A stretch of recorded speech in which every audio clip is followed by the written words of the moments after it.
नमस्कार, मैं ऋषभ शर्मा और आप देख रहे हैं आचरण न्यूज। आइए जानते हैं आज की कुछ मुख्य खबरें। अतिशी ने ली दिल्ली सीएम पद की शपथ। मल्लिकार्जुन खड़गे ने बीजेपी पर बोला हमला। कुमारी शैलजा क्या बीजेपी में शामिल होंगी? अफवाह फैलाने वालों के खिलाफ अमूल ने दर्ज कराई शिकायत। चेन्नई में शुभमन गिल के बल्ले ने बोला हल्ला। आइए जानते हैं इन सभी खबरों को अब विस्तार से। अतिशी ने ली दिल्ली सीएम पद की शपथ। उनके साथ 5 विधायकों ने कैबिनेट संभाला। आम आदमी पार्टी की नेता अतिशी ने दिल्ली के मुख्यमंत्री पद की शपथ ली है। दिल्ली के उपराज्यपाल विनय कुमार सक्सेना ने 21 सितंबर को राजनिवास में एक सादे समारोह में उन्हें शपथ दिलाई। अतिशी अब दिल्ली की तीसरी और सबसे कम उम्र की महिला मुख्यमंत्री बन गई हैं। अतिशी के साथ आपके अन्य विधायक जैसे गोपाल राय, सौरभ भारद्वाज, कैलाश गहलोत, इमरान हुसैन और मुकेश अहलावत ने भी मंत्री पद की शपथ ली। मुकेश अहलावत पहली बार दिल्ली सरकार में मंत्री बने हैं, जबकि अन्य सभी मंत्री अरविंद केजरीवाल सरकार में पहले भी महत्वपूर्ण पदों पर रह चुके हैं। इससे पहले 17 सितंबर को आबकारी नीति से जुड़े मामले में तिहाड़ जेल से जमानत पर रिहा होने के बाद अरविंद केजरीवाल ने मुख्यमंत्री पद से इस्तीफा दे दिया था। इसके बाद आम आदमी पार्टी के विधायक दल की बैठक में सर्वसहमति से आतिशी को विधायक दल का नेता चुना गया। आतिशी जो दिल्ली के कालकाजी से विधायक हैं, उन्होंने अरविंद केजरीवाल सरकार में शिक्षा, पीडब्ल्यूडी, बिजली, पर्यटन और महिला एवं बाल विकास जैसे कई विभागों का कार्यभार संभाला। वह आम आदमी पार्टी की राजनीतिक मामलों की समिति की सदस्य भी हैं। उन्होंने ऑक्सफोर्ड विश्वविद्यालय में 2003 में इतिहास में मास्टर डिग्री प्राप्त की है और पार्टी की स्थापना के समय से ही सक्रिय सदस्य रहीं। वे ग्रेटर कैलाश विधानसभा क्षेत्र से विधायक हैं और स्वास्थ्य, शहरी विकास और अन्य मंत्रालयों का कार्यभार भी संभाल चुकी हैं। उन्होंने निजी क्षेत्र में माइक्रोचिप्स और कोडिंग के क्षेत्र में करियर शुरू किया था। वे नजफगढ़ विधानसभा से विधायक हैं और दिल्ली देहात के प्रमुख नेताओं में माने जाते हैं।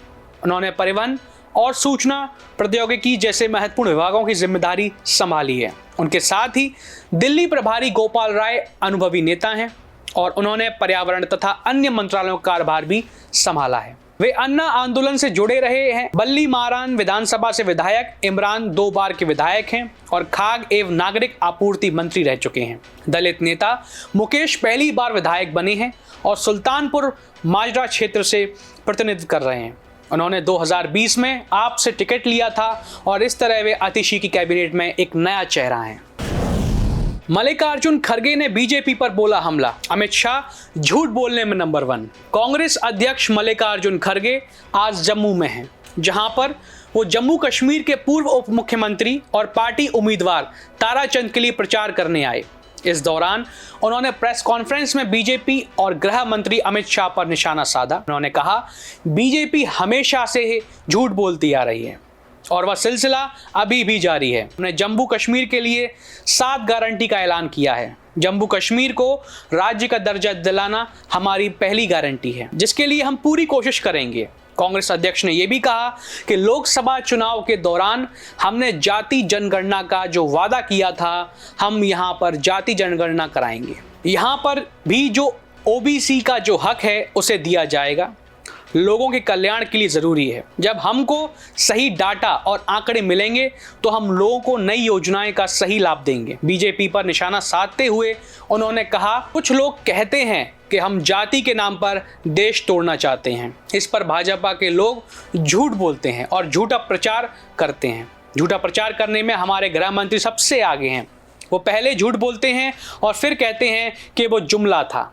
हम जो कह रहे हैं वो जुमला नहीं है, हम इसे सही ढंग से लागू करेंगे। कांग्रेस वादों के अलावा विकास पर भी फोकस करेगी। जम्मू कश्मीर में शांति के दावे पर उन्होंने बीजेपी से पूछा, आपका शांति का जो दावा है उसके बावजूद घटनाएं क्यों हो रही हैं? आपने जम्मू कश्मीर के लिए क्या क्या किया है? इसका कोई जवाब आपके पास नहीं है। इनके पास कोई एजेंडा नहीं है। बीजेपी नेता हमारे नेताओं की जबान काटने की बात करते हैं। उनके विधायक और सांसद कहते हैं कि हम राहुल जी की जुबान काट लेंगे। उन्हें आतंकवादी और देशद्रोही भी कहा जाता है। उन्होंने आगे कहा कि राहुल गांधी का उतना ही असर है जितना उनकी दादी का था। राहुल गांधी के खिलाफ अपशब्द बोलने वाले के खिलाफ पीएम मोदी एक्शन क्यों नहीं लेते हैं। खड़गे ने बीजेपी पर हमला बोलते हुए कहा, ये लोग आजादी के समय भी डर के घर में बैठे थे, जबकि आजादी के लिए हमारे लोग शहीद हुए थे। कुमारी शैलजा क्या बीजेपी में शामिल होंगी? मनोहर लाल खट्टर नहीं दिया है ऑफर। विधानसभा चुनाव के बीच क्या कांग्रेस में सब कुछ ठीक नहीं चल रहा? दावा किया जा रहा है कि पार्टी की वरिष्ठ नेता कुमारी शैलजा नाराज हैं। यही कारण है कि भाजपा ने मौके पर चौका लगाने की कोशिश की। केंद्रीय मंत्री और पूर्व मुख्यमंत्री मनोहर लाल खट्टर ने कुमारी शैलजा को बड़ा ऑफर दे दिया है। उन्होंने कहा है कि अगर वह हमारे साथ आती हैं तो हम इसके लिए तैयार हैं। खट्टर ने तंज कसते हुए कहा कि कांग्रेस में इतनी कला हो गई है कि वहां सीएम पद के लिए चेहरा स्पष्ट नहीं है। भूपेंद्र हुड्डा और दीपेंद्र हुड्डा पर भी तंज कसते हुए खट्टर ने कहा कि बापू बेटे की लड़ाई भी शुरू हो गई है।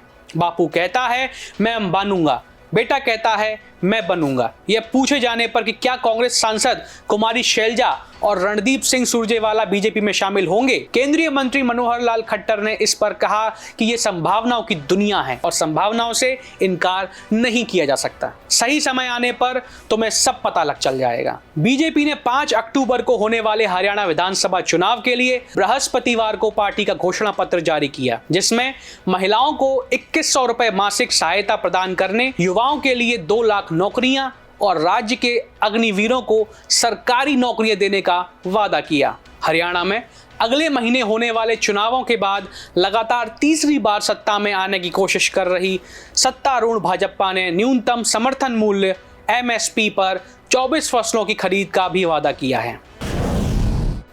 अफवाह फैलाने वालों के खिलाफ अमूल ने दर्ज कराई है शिकायत। कहा, तिरुपति मंदिर के कभी नहीं की घी की सप्लाई। देश में इस समय लड्डू विवाद गर्माता जा रहा है। इसको लेकर सोशल मीडिया पर भी इसकी चर्चा हो रही है। वहीं इस पर सियासत भी गर्म की गई। अब अमूल डेयरी उत्पादों की एक प्रमुख कंपनी ने अफवाह फैलाने वालों के खिलाफ शिकायत दर्ज कराई है। कंपनी का कहना है कि उसे तिरुपति मंदिर में मिलावटी घी की सप्लाई के लिए दोषी ठहराया गया है, जबकि उसने कभी भी मंदिर के लिए घी नहीं बेचा। इससे पहले अमूल ने सोशल मीडिया पर यह स्पष्ट किया था कि उसका घी शुद्ध होता है और ग्राहकों तक पहुंचाने से पहले इसकी पूर्णतः जांच की जाती है। अमूल ने अहमदाबाद के साइबर क्राइम पुलिस स्टेशन में शिकायत की, जिसमें बताया गया है कि कुछ सोशल मीडिया पोस्ट में दावा किया गया है कि तिरुपति मंदिर के लड्डुओं में इस्तेमाल किया गया घी अमूल द्वारा सप्लाई किया गया था। शिकायत में यह आरोप लगाया गया है कि गलत सूचना फैलाकर कंपनी की प्रतिष्ठा को नुकसान पहुंचाया गया है। गुजरात सहकारी दुग्ध विपणन संघ के प्रबंधक निदेशक जयन मेहता ने कहा कि कुछ लोगों द्वारा गलत प्रचार से अमूल की छवि को नुकसान पहुंचाने की कोशिश जारी है।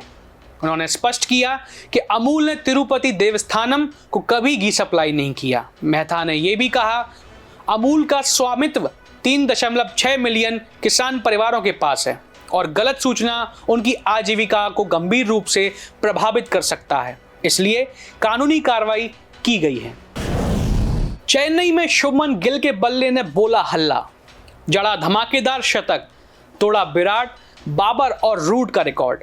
इस समय भारत और बांग्लादेश के बीच टेस्ट सीरीज का पहला मैच खेला जा रहा है, जिसके तीसरे दिन शुभमन गिल ने शानदार प्रदर्शन किया। भारत की दूसरी पारी में उन्होंने बांग्लादेश के गेंदबाजों के खिलाफ बेहतरीन बल्लेबाजी की और ऋषभ पंत के साथ मिलकर 167 रनों की शानदार साझेदारी की। पंत ने 109 रन बनाकर पवेलियन लौटे और उसके तुरंत बाद गिल ने अपना धमाकेदार शतक पूरा किया। गिल ने 161 गेंदों में 9 चौके और 3 छक्के की मदद से अपना शतक बनाया।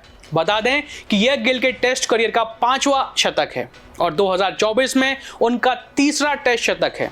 इसके अलावा साल 2022 के बाद से यहां उनका 12वां अंतर्राष्ट्रीय शतक है, जिससे वह इस अवधि में सबसे अधिक शतक लगाने वाले बल्लेबाज बन गए हैं। उन्होंने इस लिस्ट में बाबर आजम, विराट कोहली और जो रूट को पीछे छोड़ दिया है। शुभमन गिल अब टेस्ट क्रिकेट में 5 शतक लगाने वाले सबसे युवा भारतीय बल्लेबाजों में से एक बन गए हैं।